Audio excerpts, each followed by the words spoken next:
శ్రీగురుభ్యో నమః. శ్రీ మహాగణాధిపతయే నమః. శ్రీ సరస్వతి నమః. భక్తులరా, వాల్మీకి మహర్షి రచించిన శ్రీమద్ రామాయణం యథాతథంగా చెప్పుకున్నాం. ప్రతి శ్లోకం దాని అర్థం. ఇందులో భాగంగా నేటి వరకు బాల, అయోధ్య, అరణ్య, కిష్కింద, సుందర యుద్ధకాండలు పూర్తి చేశాం. ఉత్తరకాండలో కూడా మనం 6 సర్గలు పూర్తి చేసి 7వ సర్గలో 42వ శ్లోకం వరకు చెప్పుకున్నాం. 43 నుండి కొనసాగిద్దాం. కొనసాగించే ముందు వాల్మీకి మహర్షిని ప్రార్థన చేసుకున్నాం. పూజంతం రామ రామేతి మధురం మధురాక్షరం ఆరుహ్య కవితా శాఖాం వందే వాల్మీకి కోకిలం. సమర్థ సద్గురు సాయినాథ్ మహారాజ్ కీ జయ.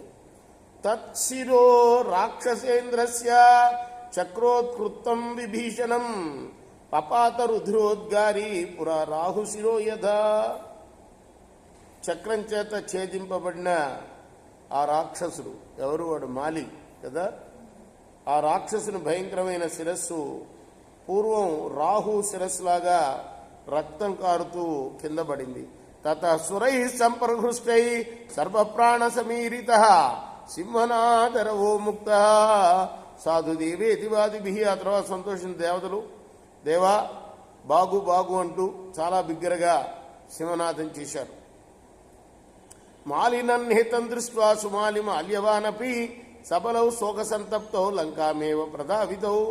మాలి చంపబడినట్లు చూడగానే సుమాలి, మాల్యవంతులు దుఃఖం చేత పీడింపబడ్డవారై సైన్యంతో లంకకు పారిపోయారు. గరుడస్తు సమాశ్వస్త సన్నివృత్య యథాపురా రాక్షసాంద్రావయామాస పక్షవాతేన కోప్య. గరుత్మంతుడు తెప్పరిల్లాడు, వెనక్కు మరలి వచ్చాడు. అంతకుముందు గరుత్మంతుడిని ఈ మాలి ముఖాన కొట్టాడు కదా, ఆ దెబ్బకి వెనక్కి వెళ్ళిపోయాడు. పాపం వెనక్కి తిరిగింది ఆయన ముఖం. ఈయన కూడా వెనక్కి తిరిగాడు, విష్ణుమూర్తి కూడా. వెనక నుంచే చక్రాన్ని ప్రయోగించాడు మాలి మీద. ఆ చక్రం చేత మాలి సంహరింపబడ్డాడు. ఇప్పుడు మళ్ళీ వెనక్కు పోయిన గరుత్మంతుడు మళ్ళీ ముందుకు వచ్చాడు. పూర్వంలాగానే రెక్కల గాలితోటే రాక్షసులను ఎగరగొట్టడం మొదలుపెట్టాడు. రేపు మనం 47వ శ్లోకం నుండి కొనసాగిద్దాం. కృష్ణార్పణమస్తు. సాయి కృష్ణార్పణమస్తు.